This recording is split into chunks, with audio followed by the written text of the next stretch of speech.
If I were to ask you what is inside your aquarium, I bet you'd be willing to give me a list of your fish, your corals, any inverts that you'd put in there. But that's just the things that you can see. What about the stuff you can't see? That's where Aquabiomics comes in.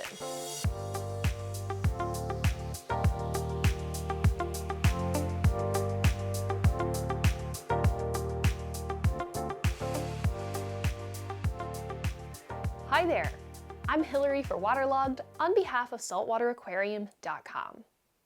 Recently, I was at Reef Stock Denver and I saw Aquabiomics at the show. They had a discount and I thought it's a perfect time to do a test on my tank. And stay tuned because they were kind enough to give me a discount code for you guys to use too.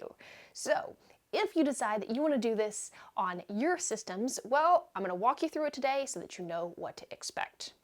Now, when you go to their website to purchase your kit, you actually have two different options. You can test and see what bacteria populations are in your tank, but you can also test to see what sort of parasites might be hanging out in your tank as well. That one's called the Tank DNA Kit, and that is what I decided to go for. So after I filled out all of my information online, they sent me a kit. So it showed up in a package like this. And when you open it, this is what you get.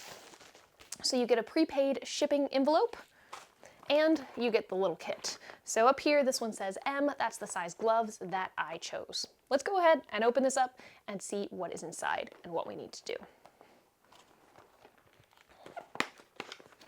Oh, okay, right off, it says just inside the flap, steps that we need to take. So step number one is to read the instructions.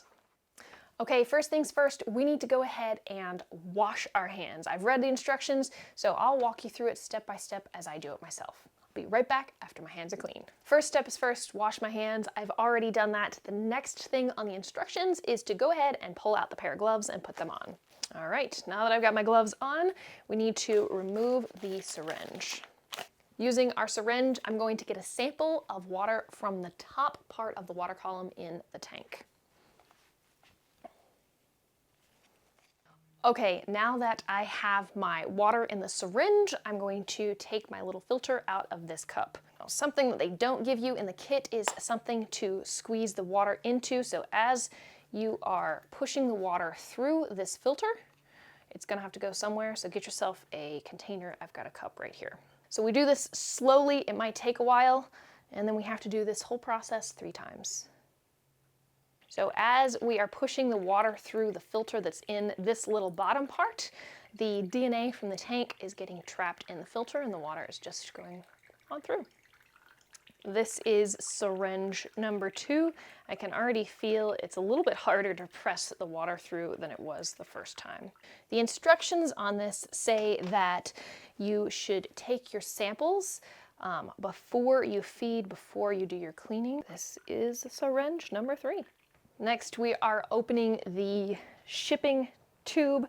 We're going to remove the lid, this little blue guy, set it right here, move this aside, and there's a little container of fixative solution that's in the bottom of this tube.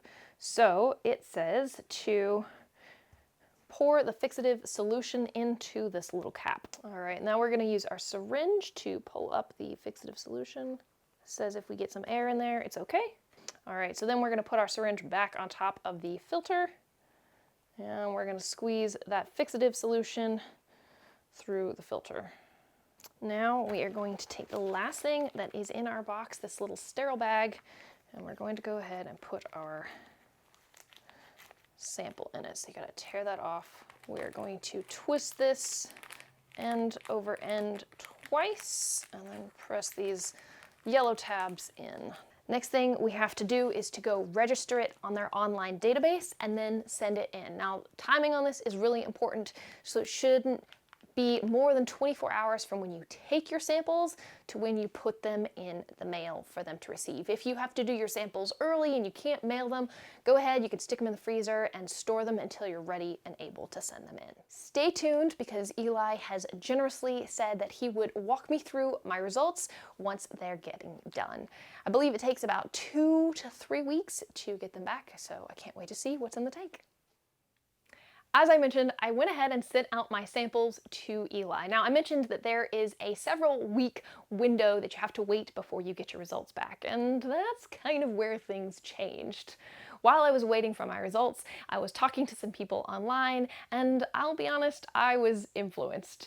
I decided to go ahead and order a second test to figure out what my microbiome in this tank looks like. I'm genuinely curious, and I think it would be good to have a baseline to know for the future. I would like to be able to run these tests on a regular basis over the years to see how my tank grows and develops in terms of its biodiversity. So that's what I did.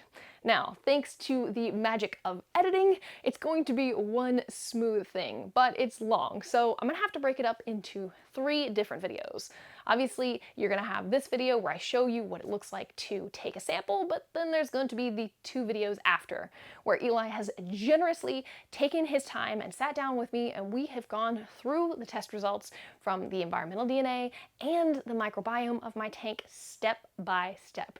Those videos are going to be coming out in the near future, so I highly encourage you to stick around and make sure that you watch those. Now, the reason I'm encouraging you to watch those is because he gives you so much information, not only about what is in my tank, but most importantly, how to read the results for yourself. When you send a sample into Aquabiomics, you're gonna get a huge amount of information, and so having an idea of how to go through that and how to read and understand that, and where you can go to get extra information, I think is really important. So make sure to stick around for those. All right, that is going to conclude this video. Like I said, stay tuned for parts 2 and 3. I would love to be able to share what my tank looks like on a microscopic level with you. All right, this has been Hillary for Waterlogged on behalf of saltwateraquarium.com. Thank you so much for watching, and I'll see you next time.